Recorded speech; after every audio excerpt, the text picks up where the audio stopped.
Praise the lord. Hallelujah, hallelujah. Yesu ప్రభు అతి శ్రేష్టమైన నామంలో మీ అందరికీ మరొకసారి స్వాగతం తెలియజేస్తున్నాను.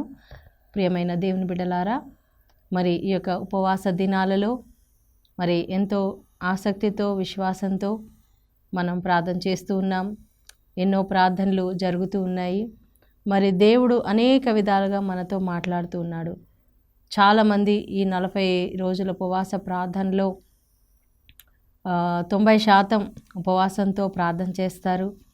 మరి ఎన్నో నియమ నిబంధనలతో రోజు బైబిల్ చదువుతూ బైబిల్ పఠన ధ్యానము తప్పనిసరిగా మరి దివ్యబలి పూజలో పాల్గొనడము, సహవాసంలో అందరు విశ్వాసులతో కలిసి ప్రార్థన చేయడం, మీటింగ్స్లోకి వెళ్ళడం, ఇలాగా మరి అనేకమైన కార్యక్రమాల్లో మనం పాల్గొంటూ ఉన్నాం ప్రియులారా. అయితే ఈరోజు మనం నేర్చుకోబోతున్నాము, మన దేవుడు మన ప్రార్థన అంటే ఉపవాస ప్రార్థనకి ఆయన తప్పకుండా జవాబు ఇస్తారు. హల్లెలూయా. బలమైనది ఉపవాస ప్రార్థన అనేది చాలా బలమైనది. ఇప్పుడు మామూలుగా మనం చేసే ప్రార్థన వేరు, ఉపవాసంతో ప్రార్థించే ప్రార్థన వేరు. బైబిల్లో అనేక మంది ఉపవాసం చేశారు. మరి మోషే గారు ఉపవాసం చేశారు. పాత నిబంధనలో హన్నా, ఎస్తేర్, మరి వీళ్ళందరూ కూడా జూడిత్ కానీ మరి దావీదు గారు కూడా ఉపవాస ప్రార్థన చేశారు. ఇర్మియా, నెహెమ్యా, ఎజ్రా. సో వీళ్ళందరూ గొప్ప గొప్ప ప్రవక్తలు. ఏలియా గారు కూడా 40 రోజులు ఉపవాస ప్రార్థన చేశారు. ప్రియులారా, మనం ఎప్పుడైతే ఉపవాసముతో కన్నీటితో మనం ప్రార్థన చేస్తామో తప్పకుండా ఆ ఉపవాసములో బంధకాలు అనేవి తెంచివేయబడతాయి. సైతాను యొక్క ప్రణాళికలన్నీ కూడా లయమైపోతాయి. యేసు ప్రభు కూడా ఆయన ఈ లోకంలో మరి పరిచర్య స్టార్ట్ చేసే ముందు బాప్తిస్మ యోహాను గారి ద్వారా బాప్టిజం తీసుకున్న తర్వాత ఆయన మత్తయి సువార్త 4వ అధ్యాయంలో ఆయన ఎక్కడికి నడిపించబడ్డారు? అరణ్యంలోనికి నడిపించబడ్డారు. 40 దినాలు పగుళ్ళు రాత్రులు ఆయన ఏమీ తినలేదు. అంటే యేసు ప్రభు చేసినది చాలా కఠినమైన ఉపవాసం. అంటే ఆయన నీళ్ళు కూడా తాగలేదు. అంటే అది కంప్లీట్ డ్రై ఫాస్టింగ్ అన్నమాట. ఏమి తినలేదు. కనీసం తినకపోతే మనం మంచినీళ్ళు కానీ లేకపోతే మజ్జిగ కానీ ఇంకా ఇలా తీసుకుంటాం. కనీసం వాటర్ ఫాస్టింగ్ అన్న చేస్తాం. వాటర్ ఫాస్టింగ్ కూడా కాదండి, ఏమీ తినలేదు ఆయన. 40 రోజులు కఠినమైన ఉపవాసం చేశారు. ఎందుకు అంటే మనము ఈ యొక్క శరీరాన్ని జయించాలి అంటే, అపవాదిని జయించాలి అంటే, శోధనను జయించాలంటే మన శక్తి సరిపోదు ప్రియులారా. ఆధ్యాత్మికమైన శక్తి మనకి కావాలి. సో ఈ ఆధ్యాత్మికమైన శక్తి మనం ఎలా పొందుకుంటాము? అసలు ఈ లోకంలోనికి పాపం రావడానికి తిండి కారణం. అంటే ఒక ఫ్రూట్, ఒక పండు తినడం ద్వారా పాపం ఈ లోకానికి వచ్చింది, మన శరీరంలోకి వచ్చింది. అంటే అవ్వ ఆ యొక్క పండు ఎప్పుడైతే తిన్నదో, దేవుడు తినొద్దని చెప్పినటువంటి పండు, ఆ పండును తినేలాగానే సైతానుడు శోధించాడు. ఏం కాదులే, మీరు తినొచ్చు, తింటే మీరు దేవతలాగా అయిపోతారు, మీ కళ్ళు తెరవబడతాయి, మీకు చాలా జ్ఞానం వచ్చేస్తుంది అని మరి ఆదికాండం 3వ అధ్యాయంలో సైతానుడు అవ్వని మోసగించి తినిపించాడు. ఈరోజు చూడండి, ఎంతోమంది తాగుబోతులుగా మారుతున్నారు. ఎలా తాగుబోతులుగా మారుతున్నారు? ఎలా తిండిపోతులుగా మారుతున్నారు? ఈ రోజులో మనం ఎక్కడ చూసినా కూడా తిండి. ఏ యూట్యూబ్ ఛానల్ ఓపెన్ చేసినా రుచికరమైన వంటలు, ఆ వంటలు, ఈ వంటలు, ఇలా తినండి, అలా తినండి, ఇలా చేయండి, అలా చేయండి, అన్నీ తిండి గురించే. ఇలా తాగాలి, ఇది తినాలి. అంటే సైతానుడు మన శరీరాన్ని ఎలా పోషించాలి? శరీరం ఎప్పుడైతే ఫుల్గా ఉంటుందో మన శరీరంలో అనేకమైన వ్యాధులు వస్తాయి. అంతేకాదు మన ఆత్మ కూడా బలహీనమైపోతుంది. సో మన ఆత్మను మనం బలపరచాలంటే, నిజంగా మంచి ఆరోగ్యం మనకు ఉండాలంటే మనం ఫాస్టింగ్, ఉపవాసం చేయడం అనేది చాలా మంచిది. మన శరీరానికి కానీ మన ఆత్మకు కానీ ఉపవాసం చాలా బెస్ట్ మెడిసిన్ అన్నమాట. ఆధ్యాత్మికమైనటువంటి ఒక మందు. సో అందుకే ఈ యొక్క సీక్రెట్ మరి సైతానుకు తెలుసు, వీళ్ళు కనుక ఉపవాసం చేస్తే వీళ్ళు ఆత్మలో శక్తి పొందుకుంటారు, నన్ను జయిస్తారు. కాబట్టి వీళ్ళకి బాగా తినిపించాలి, మంచిగా తినిపించాలి, తాగిపించాలి, వాళ్ళని అట్లా పడుకోబెట్టాలి. ఇది సైతాన్ యొక్క ప్రణాళిక. కానీ యేసయ్య చెప్తున్నాడు, మెలకువగా ఉండి మీరు ప్రార్థన చేయండి, ఉపవాసంతో ప్రార్థన చేయండి, ఆశతో ప్రార్థన చేయండి, మరి దీక్షతో మనం ప్రార్థన చేయాలి. ఎప్పుడైతే ఫాస్టింగ్ అండ్ ప్రేయర్, ఉపవాసము మరియు ప్రార్థన రెండు చేసినప్పుడు ప్రియులారా, మన జీవితంలో ఎన్నో బంధకాలు ఉంటాయి. సైతానుడు ఎక్కడెక్కడో మన ఇంట్లో ఉన్న వాళ్ళని, కొంతమందిని ఎన్నో రోజులుగా, సంవత్సరాలుగా కట్టేసి పెట్టాడు. అంటే బంధకాలు, వాళ్ళని తాగుడనే బంధకాల్లో కొంతమంది ఉన్నారు, మరి వ్యభిచారం అనే బంధకాల్లో కొంతమంది ఉన్నారు, మరి ఈ లోకంలో మరి మోసకరమైన జీవితం, అలాంటి బంధకాల్లో కొంతమంది ఉన్నారు. లోక జీవితంలో, లోక స్నేహాలలో పడిపోయిన వాళ్ళు చాలామంది. సో వాళ్ళు అందులో నుంచి బయటికి రావాలి అంటే చాలా బలవంతమైనటువంటి, శక్తివంతమైనటువంటి ప్రార్థన కావాలి. హల్లెలూయా. సో ప్రియమైన సోదరి సోదరులారా, మీరు ఫాస్టింగ్ ఎట్లా చేస్తారనేది మీ యొక్క శరీర తత్వం మీద, మీ యొక్క ఆసక్తి మీద, మీ యొక్క విశ్వాసం మీద ఆధారపడి ఉంటుంది. చాలామంది అడుగుతుంటారు, ఎలా చేయాలండి ఉపవాసం, ఎలా చేయాలి?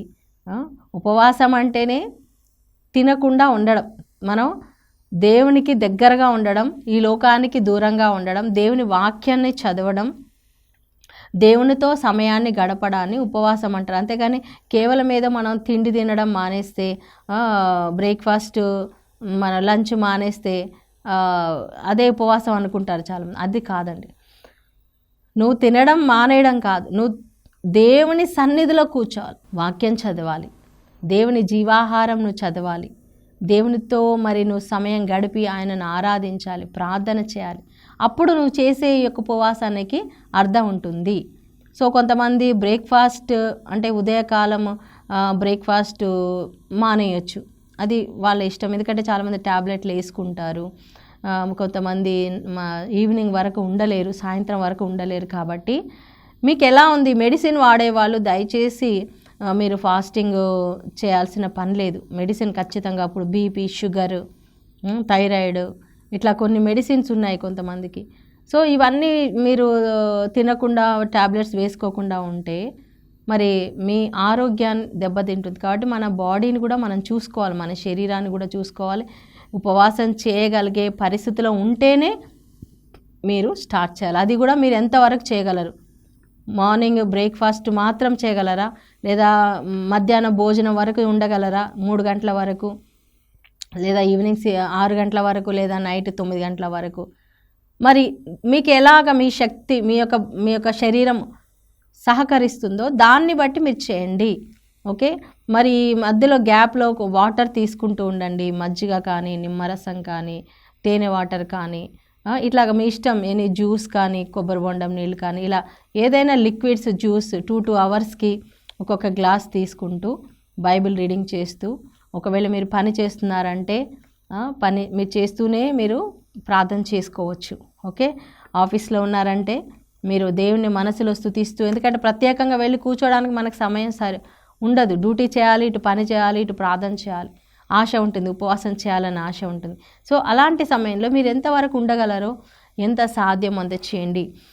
మీరు ఇంటికి వచ్చిన తర్వాత 1 గంట సేపైనా దేవుని సన్నిధిలో కూర్చోండి ప్రియులారా. మీరు ఒకవేళ కొంతమంది ఇంట్లోనే ఉంటున్నారు, ఇంట్లో ఉన్న వాళ్ళకి ఇంకా మంచిది, చాలా సమయం ఉంటుంది. సో మీరు ఫాస్టింగ్ ప్రేయర్లో ఉన్నప్పుడు ఏదో ఉట్టిగా అలా చేయకండి. ఒక పేపర్ తీసుకొని రాసుకోండి, ఏమేం ప్రార్థన చేయాలి, దేనికోసం చేయాలి, మన సంఘం కోసం చేయాలి, ఫాదర్స్ కోసం, సిస్టర్స్ కోసం, బ్రదర్స్ కోసం ప్రార్థన చేయాలి, ఇవాంజలిస్టులు, మాలాంటి సువార్త సేవకులు, వాక్యం బోధించే వాళ్ళ కోసం ప్రార్థన చేయండి, మన దేశం కోసం చేయండి, నాయకుల కోసం చేయండి, మనం అందరి కోసం ప్రార్థించాలి. విజ్ఞాపన ప్రార్థన అంటే ప్రపంచం కోసం ప్రార్థించాలి. ఎంతోమందికి ఆహారం లేదు, యుద్ధాలు, భయంకరమైన పరిస్థితులు, దేశ పరిస్థితులు బాగులేదు, మరి నాయకుల కోసం ప్రార్థన చేయాలి. ఇలా ఎన్నో ప్రభువే మనకి చెప్తారు. ఎందుకంటే రోమాపత్రిక 8:26లో మనం ఎలా ప్రార్థన చేయాలో మనకు తెలియదంట, దేనికోసం ప్రార్థన చేయాలి. అందుకే మరి ఒక చక్కటి పాట ఉందండి, ఎట్లు నేను ప్రార్థించాలి, దేనికోసం ప్రార్థించాలి, నేర్పించు పావనాత్ముడా, ఎట్లు నేను ప్రార్థించాలి, దేనికోసం ప్రార్థించాలి, నేర్పించు పావనాత్ముడా, పావనాత్ముడా, పావనాత్ముడా, జీవమొసగు పావనాత్ముడా. ఎలా ప్రార్థించాలి, దేనికోసం ప్రార్థించాలి, ఏ అంశాల కోసం ప్రార్థించాలి? మనం పరిశుద్ధాత్మను అడిగినప్పుడు పరిశుద్ధాత్మ దేవుడు మనకు ఇన్స్పిరేషన్ అంటే మనకు ప్రేరణ ఇస్తారు. ఇదిగో దీనికోసం ప్రేయర్ చేయమ్మా, దీనికోసం. యవ్వనస్తుల కోసం ప్రార్థన చేయండి. ఈరోజు యవ్వనస్తులు ఎంత చెడిపోయారు, ఎంత పాడైపోతున్నారు. చిన్న చిన్న పిల్లలు త్రాగుడికి, వ్యభిచారానికి, బ్యాడ్ ఫ్రెండ్షిప్కి లోనైపోయి చదువుకోకుండా రోడ్ల మీద ఎంత అసహ్యంగా తయారైపోయారు. అబ్బాయిలే కదండి, అమ్మాయిలు కూడా చాలా ఘోరంగా తయారయ్యారు. మరి వాళ్ళ కోసం మనం ప్రార్థన చేయాలి కదా. యవనస్తుల కోసం ప్రార్థన చేయండి, చిన్న పిల్లల కోసం ప్రార్థన చేయండి. ఈరోజు చిన్న పిల్లల్ని పట్టించుకోవట్లేదు తల్లిదండ్రులు. ఎవరి జాబ్లో వాళ్ళు, ఎవరి పనిలో వాళ్ళు, ఎవరి ఫోన్లో వాళ్ళు ఉంటూ చంటి బిడ్డల్ని పట్టించుకోవట్లేదండి. పిల్లలకి వాళ్ళకి సరి అయినటువంటి ఒక ఆలన పాలన దొరకట్లేదు. ఇన్స్టాగ్రామ్లో నేను చూశాను ఏంటంటే, ఒక చిన్న పాప 7 ఏళ్ళు 8 ఏళ్ళు ఉండొచ్చు ఆ పాప చనిపోయింది. ఎందుకు చనిపోయిందో తెలుసా అండి? ఆ పాపకి తల నిండా పేలు వచ్చేసాయి. ఆ పేల వలన చనిపోయిందంట. అంటే ఆ స్థితి వరకు ఆ పాప వచ్చిందంటే ఆ తల్లిదండ్రులు ఆ పాపను అసలు పట్టించుకోలేదు. ఒక తల్లి తన బిడ్డని చూసుకోవాలి. బిడ్డని ఎలా జుట్టు దువ్వడం కానీ, జుట్టులో ఏమున్నాయని, అసలు ఇంత కేర్లెస్గా ఉంటే పిల్లల భవిష్యత్తు ఎలా ఉంటుందండి? ఒక్కసారి ఆలోచించండి. ఒక్కరు కాదండి, చాలామంది బిడ్డలు, చిన్నారి బిడ్డలు భవిష్యత్తు. ఎందుకంటే ఈ రోజుల్లో ఈ ఫోన్ ఒకటి వచ్చేసిన తర్వాత యూట్యూబ్, ఫేస్బుక్, ఇన్స్టాగ్రామ్, ఎవ్వరు కూడా వాళ్ళ పక్కన ఎవరున్నారు కూడా చూడట్లేదు. వాళ్ళ ఇంట్లో భార్యను పట్టించుకోవట్లేదు, భర్తను పట్టించుకోవట్లేదు, పిల్లల్ని పట్టించుకోవట్లేదు.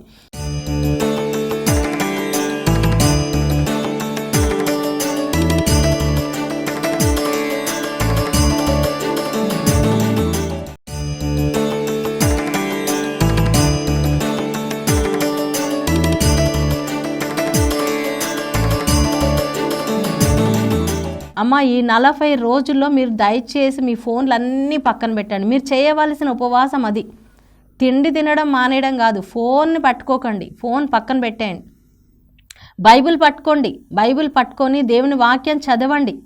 అంటే ఫోన్ అసలు మొత్తం వాడొద్దని నేను చెప్పట్లేదు, కానీ అవసరమైనంత వాడండి. అనవసరమైనవి చూడొద్దు. మన కళ్ళకు ఉపవాసం చేయాలి. కళ్ళు ఏది చూడాలో నేను అది చూస్తా, ఏది చూడకూడదో నేను అది చూడదు, ఏది వినాలో అది వింటా, ఏది వినకూడదో నేను నా చెవులకు ఉపవాసం చేయాలి, నా నోటికి ఉపవాసం చేయాలి.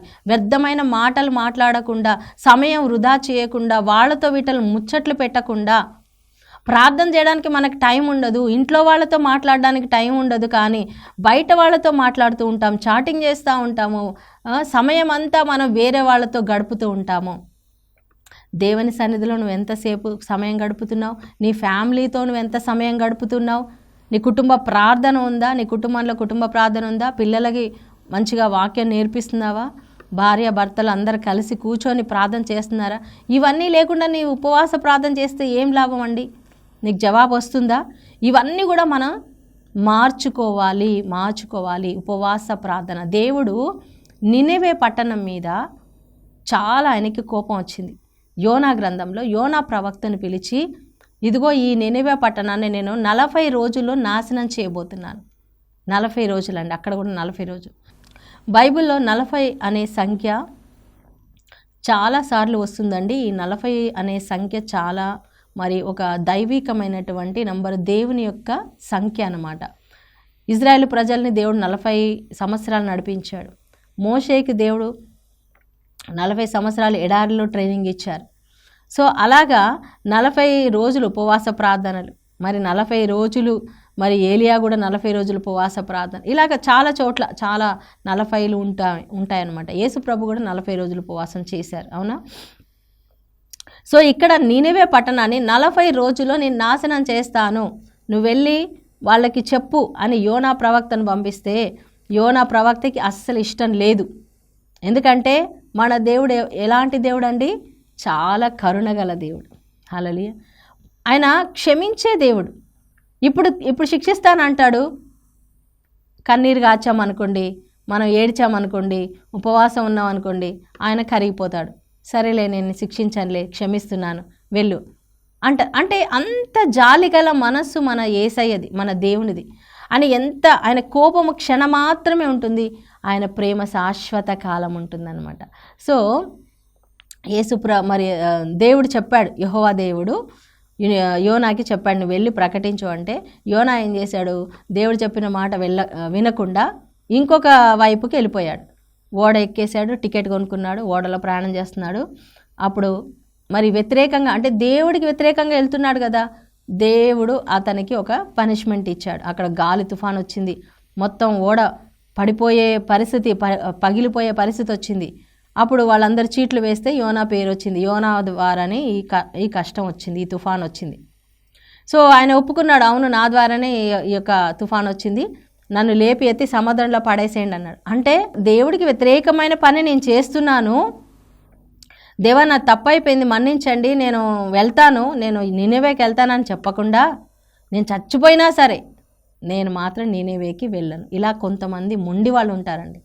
నేను చచ్చిపోయినా సరే నేను తాగుడు మాత్రం మానను. డాక్టర్ చెప్తాడు, అరే నువ్వు తాగితే నువ్వు చచ్చిపోతావయ్యా, నీ లివర్ పాడైపోయింది, నీ కిడ్నీలు పాడైపోయినాయి, నీ యొక్క లంగ్స్ పాడైపోయినాయి, నువ్వు స్మోక్ చేయొద్దు, నువ్వు ఇదిగో ఈ పాపం చేయొద్దు, ఈ తప్పు చేయొద్దు అని డాక్టర్ చెప్తాడు. పోతే పోతాం, ఎప్పుడో ఒకప్పుడు పోవాల్సిందే కదా, నేను తాగే చచ్చిపోతాను.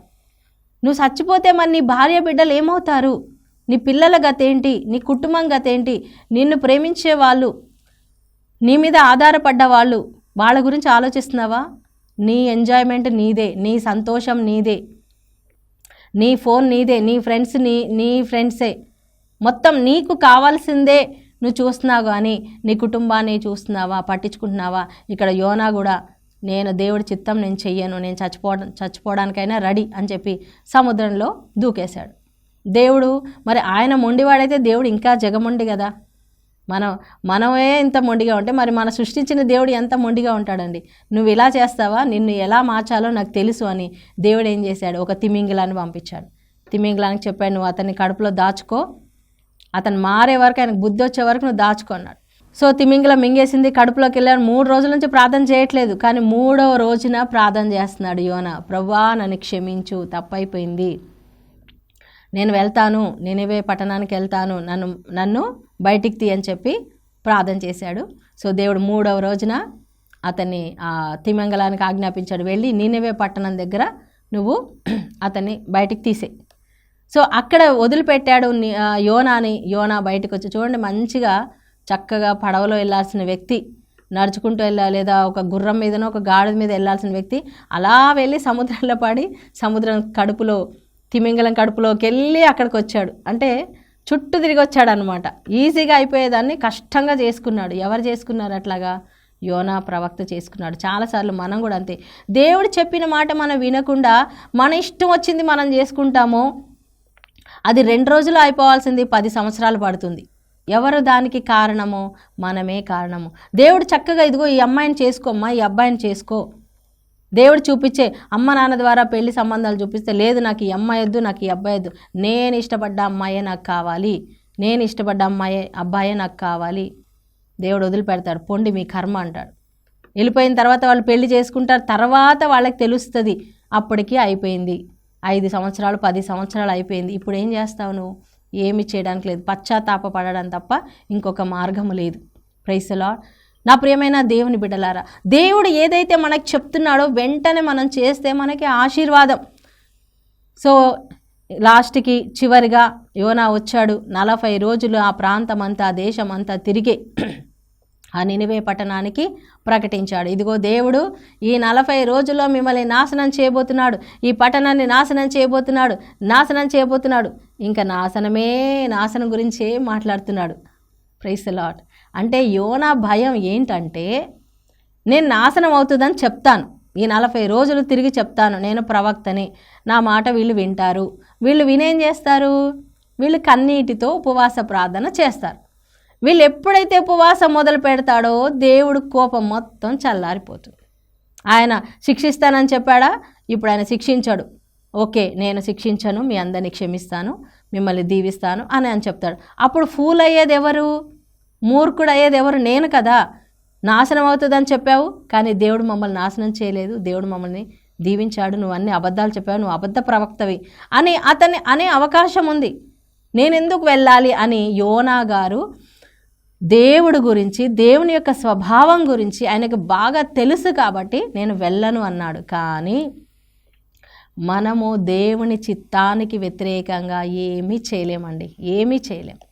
నేను ఆయన చిత్తానికి వ్యతిరేకంగా వెళ్ళిపోతానంటే దేవుడు మనల్ని వదిలిపెట్టాడు. ఖచ్చితంగా ఆయన తీసుకొచ్చి మళ్ళీ ఆయన మనతో ఆ పని చేపించుకుంటాడు. సో నిజంగానే అనుమానించినట్టుగానే జరిగింది. నినివే పట్టణం అంతా తిరిగి ప్రకటించాడు ఆయన, మరి మీరు నాశనం అవుతారు అని. అప్పుడు వాళ్ళందరూ కూడా అండి, నినివే పట్టణస్థులు రాజు దగ్గర నుంచి పని వాళ్ళ వరకు, ఈవెన్ జంతువులు కూడా, పసి బిడ్డలతో సహా వారు ఉపవాసం ఉండి ప్రార్థన చేశారంట. Praise the Lord. ఉపవాసం ఉండడమేమి కాదండి, వాళ్ళు పశ్చాత్తాపపడుతున్నారు. అయ్యో దేవా, ఆ దేశంలో ఎంతో భయంకరమైన పాపము, దొంగతనాలు, వ్యభిచారాలు, మరి ఇంకా అక్రమాలు, హత్యలు, తల్లిదండ్రులని గౌరవించేది లేదు, అన్యాయాలు, అక్రమాలు ఆ దేశంలో విపరీతంగా పెరిగిపోయినాయి. ఎప్పుడైతే సోదోము గొమొర్రా పట్టణాలు పాపం చేశాయో ప్రియులారా, వాళ్ళు భయంకరమైన పాపం చేశారు. ఏం పాపం చేశారండి? మరి పురుషులు పురుషులతో పాపం చేశారు, స్త్రీలు స్త్రీలతో పాపం చేశారు. దేవుడు సృష్టించిన ప్రకృతి సంబంధమైనటువంటి సంబంధాన్ని వాళ్ళు వికృతిగా మార్చేశారు. చాలా అసహ్యంగా ప్రవర్తించారు. అన్ని అక్రమాలు, అన్యాయాలు, బలాత్కారాలు, ఎవరికి అక్కడ ఫ్రీడమ్ లేదు, భయంకరమైన పాపం. అలాంటి పాపం ఎప్పుడైతే జరుగుతుందో లోకంలో, అక్కడ దేవుని ఉగ్రత అనేది వస్తుంది ప్రియులారా, దేవుని ఉగ్రత వస్తుంది. సో సేమ్ అదే విధంగా ఈ నినెవే పట్టణస్థుల మీదికి ఉగ్రత వచ్చినప్పుడు, కానీ వీళ్ళు ఏం చేశారంటే వీళ్ళు పశ్చాత్తాపపడ్డారు, వీళ్ళు చాలా మారు మనసు పొందారు, వాళ్ళ తప్పులన్నీ మానేశారు, వారి పాపాలన్నీ వదిలేశారు, ఉపవాసం ఉండి ప్రార్థన చేశారు. సో లాస్ట్కి ఏం జరిగిందంటే, దేవుడు శిక్షిస్తానన్నవాడు తన మనసు మార్చుకొని వాళ్ళని శిక్షించడం మానేశాడు. Praise the Lord. చూసారండి, ఉపవాస ప్రార్థనలో అంత శక్తి ఉంది. ఈరోజు మరి మీరు కూడా ఈ 40 రోజులు మీరు చేసే ఉపవాస ప్రార్థనలు, మీరు 40 రోజులే చేస్తారో, 21 రోజే చేస్తారో, 7 రోజులే చేస్తారో, లేదా మీకు చేతనైనంత కొన్ని రోజులు చేస్తారు. కానీ ఎన్ని రోజులు చేసినా మీరు విశ్వాసముతో చేయండి, పట్టుదలతో చేయండి, ప్రార్థన చేయండి. తప్పకుండా దేవుడు మీ మీద కృపని కురిపిస్తాడు, కరుణని కురిపిస్తాడు. నినివే పట్టణస్థులని క్షమించిన దేవుడు, నినివే పట్టణస్థుల యొక్క ప్రార్థన ఆలకించిన దేవుడు ఈరోజు మీ ప్రార్థన కూడా ఆలకిస్తాడు. ఆమేన్. దేవుడి వాక్యం దీవించునుగాక. ప్రార్థన చేసుకుందామా? పరిశుద్ధుడైన దేవా, నీకు వేలాది వందనాలు, స్తోత్రాలు నాయనా. అవును తండ్రి, ఉపవాస ప్రార్థనలో ఉన్నటువంటి శక్తి ఎంతో గొప్పది నాయనా. ఎంతమంది అయితే ఈ యొక్క లెంటులో ఉపవాసం ఉండి ప్రార్థన చేస్తున్నారో నాయన, వారందరి ప్రార్థన ఆలకించండి, వారికి విజయం అనుగ్రహించండి, వారి పాపాలు మన్నించండి, క్షమించండి నాయన. ప్రభా, వారి జీవితాలలో మార్పు కలిగించమని ప్రార్థిస్తున్నాను. నినివే పట్టణం మీద ఎలా అయితే నాయన శిక్షిస్తానని చెప్పావు, కానీ నువ్వు శిక్షించలేదు నాయన. వారు కన్నీటితో ప్రార్థించారు నాయన. చిన్న బిడ్డలు కూడా ఉపవాసం చేశారు నాయన. నీవు కనికరముతో వారి మీద నాయన నువ్వు కృప చూపించావు నాయన. స్తోత్రం నాయన. వారిని దీవించావు నాయన. అదేవిధంగా ప్రభా, ఎంతమంది కుటుంబాలు, ఎంతమంది దేశాలు నాయన, మేము మా దేశాల కోసం, మా రాష్ట్రాల కోసం, మా ప్రజల కోసం మేము ప్రార్థిస్తున్నాము దేవా. ఈ ఉపవాస ప్రార్థనలో నాయన నీ కృప దిగివచ్చును గాకనైనా, మా సంఘం మీద మీ కృప దిగివచ్చును గాకనైనా. అయా, మీరు చేస్తానన్న శిక్ష తొలగించండి నాయన, మీ కరుణ చూపించండి నాయన. అయా, ప్రతి కుటుంబాన్ని కూడా ఆశీర్వదించండి. ఉపవాసం చేసే ప్రతి బిడ్డ ప్రార్థన మీరు ఆలకించి జయం అనుగ్రహించమని నజరేయుడైన యేసు నామములో ప్రార్థించి వేడుకుంటున్నాం తండ్రి. Amen, amen, amen. దేవుడు మీ అందరినీ దీవించును గాక. God bless you. షలోమ్.